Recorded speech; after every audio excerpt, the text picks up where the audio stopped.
Welcome, deep divers.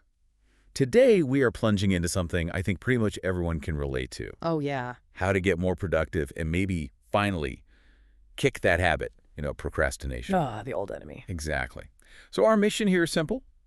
Give you a shortcut to being really well-informed, throw in some surprising facts, and keep you hooked. Sounds good. And today, we're digging into a real powerhouse of a book, Brian Tracy's Eat That Frog. Heard of it? Absolutely. It's a classic for a reason. Really practical stuff. It really is. So what we want to do is unpack why tackling your hardest task first thing can actually be a total game changer. For your productivity, sure, but also your confidence, your success, everything. That's spot on. Because, let's face it, who hasn't stared at a massive to-do list and just felt stuck, overwhelmed? Every Monday morning for me. Maybe Tuesday too. Right, it's universal.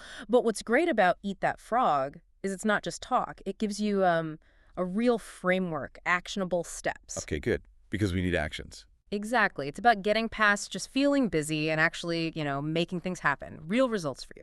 All right, let's get into it then. This metaphor. Eating that frog. What exactly is Brian Tracy getting at? It sounds, well, pretty gross. Yeah. The image is memorable, let's say, and that's part of the point. Okay. So the frog is basically your biggest, most important task for the day. Usually it's also the one you're most likely to put off. The one that kind of hangs over your head. Precisely. The big, maybe ugly thing you dread. And Tracy's idea is, well, it's simple but so effective. Do that first, before anything else. First thing in the morning. Yep. Get it done. And the magic is, the rest of your day suddenly feels lighter, easier. Ah, I see. Like you've already got the big win. Exactly. Imagine that feeling of accomplishment right at the start, not scrambling at the end.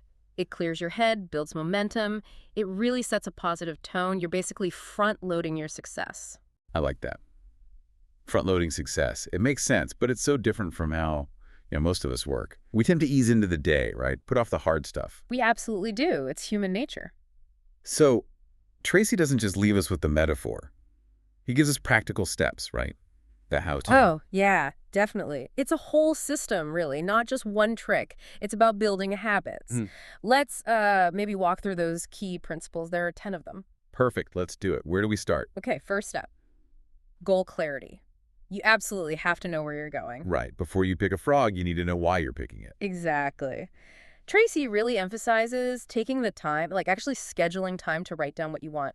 Life goals, work goals, everything. Writing them down specifically, not just thinking about them. Yes, that's key. He points out something interesting. The act of writing them makes you significantly more likely to achieve them. It makes them concrete, real, like a map for your subconscious. Huh. Simple, but sounds powerful. Otherwise, you're just, like, drifting. Pretty much. Busy, maybe, but not necessarily moving towards what matters, which kind of leads perfectly to the next one. Which is? Number 2, plan ahead. Prepare before the day hits you. Okay, so making a list. Yeah, a detailed to-do list. Every day. Ideally the night before or first thing before the chaos starts. Why the night before? Well, 2 reasons. 1, you wake up knowing exactly what to do. No wasted time deciding. 2, your subconscious actually works on those plans overnight. You often wake up clearer. Saves decision fatigue right at the start. Yeah. Makes sense. Okay, what's next? I think I know this one. Number 3, the 80-20 rule. The Pareto principle. Knew it. So 20% of the effort gives 80% of the results. Basically, yeah. But Tracy applies it specifically to finding your frog. That vital 20% of your tasks, that's usually where your biggest, most impactful frogs are hiding. So focus your energy there, not on the 80% of stuff that doesn't move the needle much. Exactly. It's strategic effort. And here's a twist.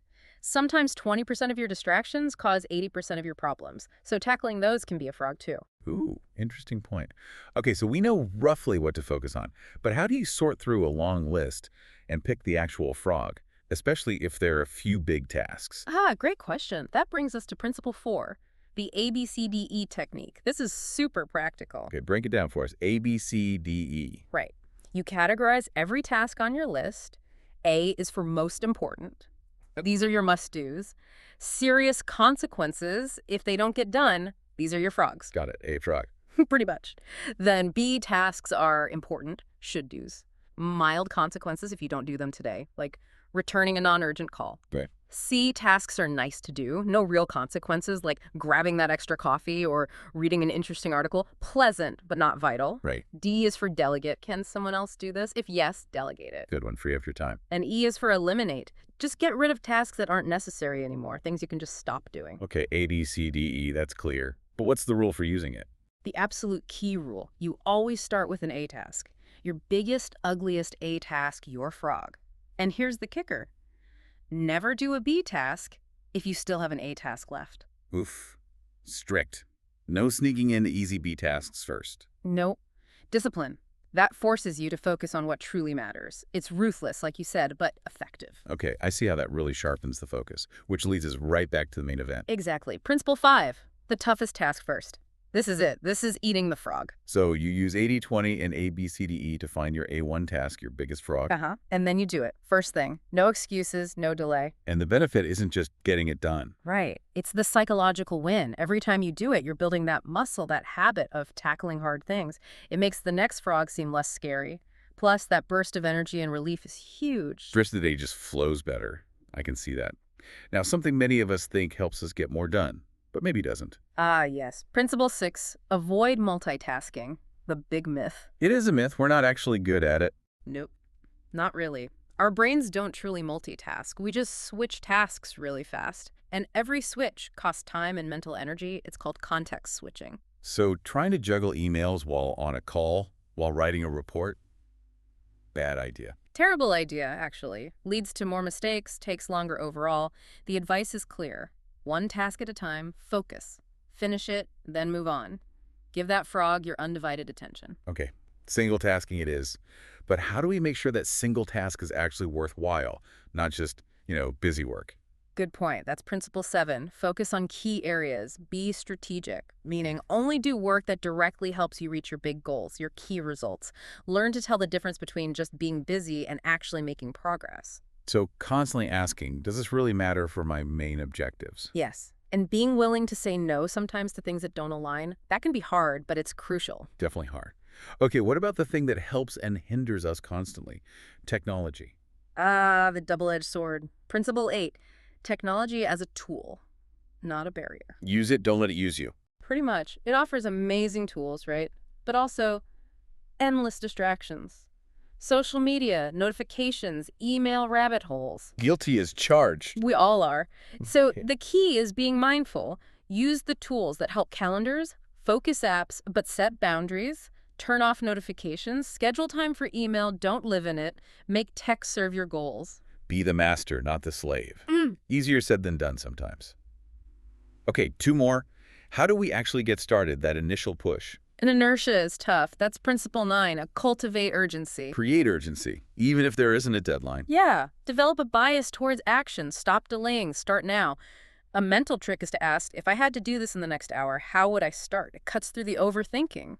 Like creating a mini deadline in your head. I like that. Yeah. Get moving. Exactly. Just get started. Momentum builds from there. Okay, last one. The big one that ties it all together. All right. Principle 10, develop self-discipline. This is the glue. The foundation for everything else. Absolutely. Knowing all this stuff is great, but doing it, especially when you don't feel like it, that takes self-discipline. Doing it even when motivation is low. Yes, that's the key. It's like a muscle. The more you practice eating your frogs, sticking to your A tasks, avoiding distractions, the stronger that self-discipline muscle gets. It's about commitment. Wow. Okay, that's a fantastic roadmap. So, bringing it all together, what does this really mean for you listening right now? If you actually start doing this stuff, what happens? Well, the impact is huge, honestly. It's not just about checking off more tasks. If you genuinely commit to eating your biggest frog first every day using these principles, you're going to see a real jump in your productivity, obviously. But it's more than that. Your confidence skyrockets because you're proving to yourself every morning that you can tackle hard things. That makes sense. Less dread, more accomplishment. Right. And that reduces stress, gives you a feeling of control over your day instead of feeling like your day controls you. And ultimately, that compounds. It leads to bigger successes, achieving those goals you wrote down back in step 1. You become the architect of your results, not just a reactor to demands. Architect of your results. Yeah. I love that. That's a really powerful way to think about it. Thank you. This has been incredibly insightful, really cutting through the noise on productivity. My pleasure. It's powerful stuff if you apply it. Definitely. And maybe, just to leave everyone with something to think about, a final thought. Please. Okay.